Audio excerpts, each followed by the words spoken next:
जय श्री राम। प्रिय भक्तों, हमने एक ये सीरीज स्टार्ट की है भगवान के भक्तों की कथाओं की। और आज हम बात कर धन्ना भक्त की अद्भुत दिल को छू लेने वाली कथा। धन्ना भक्त जी के पिता एक साधु सेवी सरल हृदय साधारण किसान थे। पढ़े लिखे तो थे नहीं, पर वे बहुत ही श्रद्धालु थे। प्राय उनके यहाँ विचरते हुए साधु संत आकर एक दो दिन ठहर जाते थे। धन्ना जी की उस समय 5 वर्ष की अवस्था थी। उनके घर एक ब्राह्मण पधारे। उन्होंने अपने हाथों कुएं से जल निकाल कर स्नान किया और तब झोली में से शालग्राम जी को निकालकर उनकी तुलसी, चंदन, धूप, दीप आदि से पूजा की। बालक धन्ना बड़े ध्यान से पूजा देख रहे थे।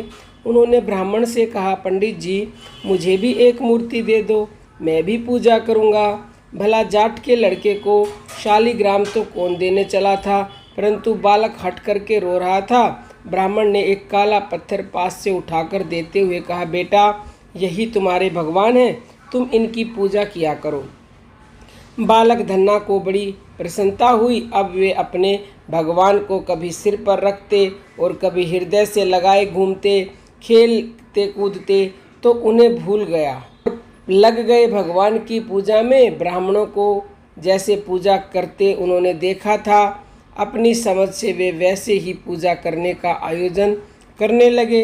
बड़े सवेरे स्नान करके अपने भगवान को उन्होंने नहलाया। चंदन तो पास में था नहीं, मिट्टी का तिलक किया। भगवान को वृक्ष के हरे भरे पत्ते चढ़ाए, तुलसी दल के बदले फूल चढ़ाए, कुछ तिनके जलाकर धूप कर दी और दीपक दिखा दिया। हाथ जोड़कर प्रेम से दंडवत की। दोपहरी में माता ने बाजरे की रोटियां खाने को दी। धन्ना ने वे रोटियां भगवान के आगे रखकर आंखें बंद कर ली। बीच बीच में आंखें थोड़ी खोलकर देखते ही जाते थे कि भगवान खाते हैं या नहीं। जब भगवान ने रोटी नहीं खाई तब उन्होंने हाथ जोड़कर बहुत प्रार्थना की। इस पर भी भगवान को भोग लगाते न देखा। इन्हें बड़ा दुख हुआ। मन में आया, भगवान मुझसे नाराज़ हैं, इसी से मेरी दी हुई रोटी नहीं खाते। भगवान भूखे रहे और स्वयं खा लें, यह उनकी समझ में नहीं आ सकता था। रोटी उठाकर वे जंगल में फेंक आए। कई दिन हो गए, ठाकुर जी खाते नहीं और धन्ना उपवास करते हैं। शरीर दुबला पतला होता जा रहा है। माता पिता को कुछ पता नहीं कि उनके लड़के को क्या हुआ है। धन्ना को एक ही दुख है, ठाकुर जी उनसे नाराज़ हैं, उनकी रोटी नहीं खाते। अपनी भूख प्यास का उन्हें पता ही नहीं। कहाँ तक ऐसे सरल बालक से ठाकुर जी नाराज़ रहते। बाजरे की इतनी मीठी प्रेम भरी रोटियों को खाने का मन उनका कहाँ तक न होता।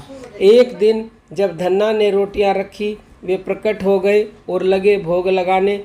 जब आधी रोटी खा चुके तब हाथ पकड़ लिया बालक धन्ना ने, ठाकुर जी, इतने दिनों तो तुम आए नहीं, मुझे भूखों मारा और आज आए हो। सब रोटी अकेले ही खाना चाहते हो, मैं आज भी भूखों मरूं क्या? मुझे क्या छोटी रोटी भी न दोगे? बची हुई रोटियां भगवान ने धन्ना को दे दी, जिनको सुदामा के चावल द्वारका के 56 भोग से अधिक मीठे लगे थे।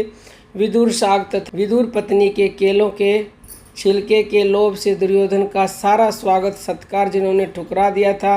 भिलनी के बेर का स्वाद वर्णन करते जो थकते नहीं थे, उन्होंने उन्हीं के प्रेम के भूखे ब्रज राजकुमार को धन्ना की रोटियों का स्वाद लग गया।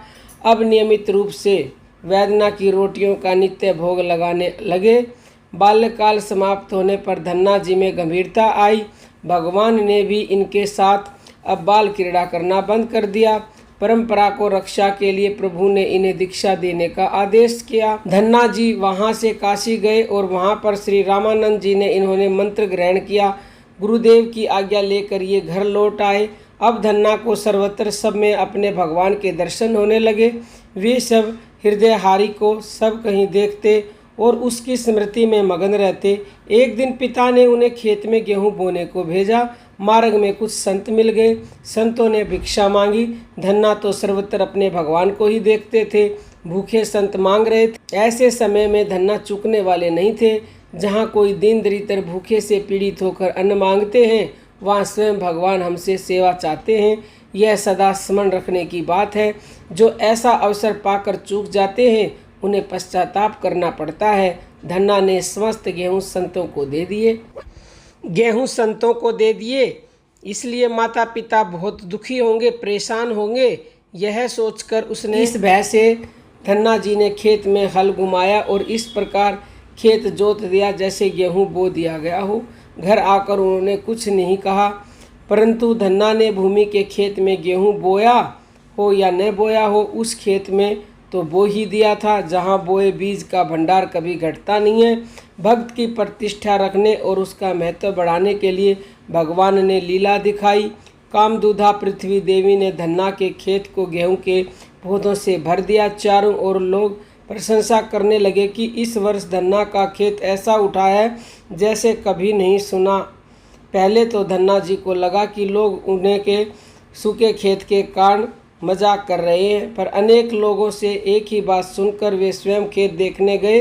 जाकर जब हरा भरा लहलाता खेत उन्होंने देखा, तब उनके आश्चर्य का पार नहीं रहा। अपने प्रभु की अपार कृपा समझकर वे आनंद निमग्न होकर भगवान का नाम लेकर गाते हुए नृत्य करने लगे।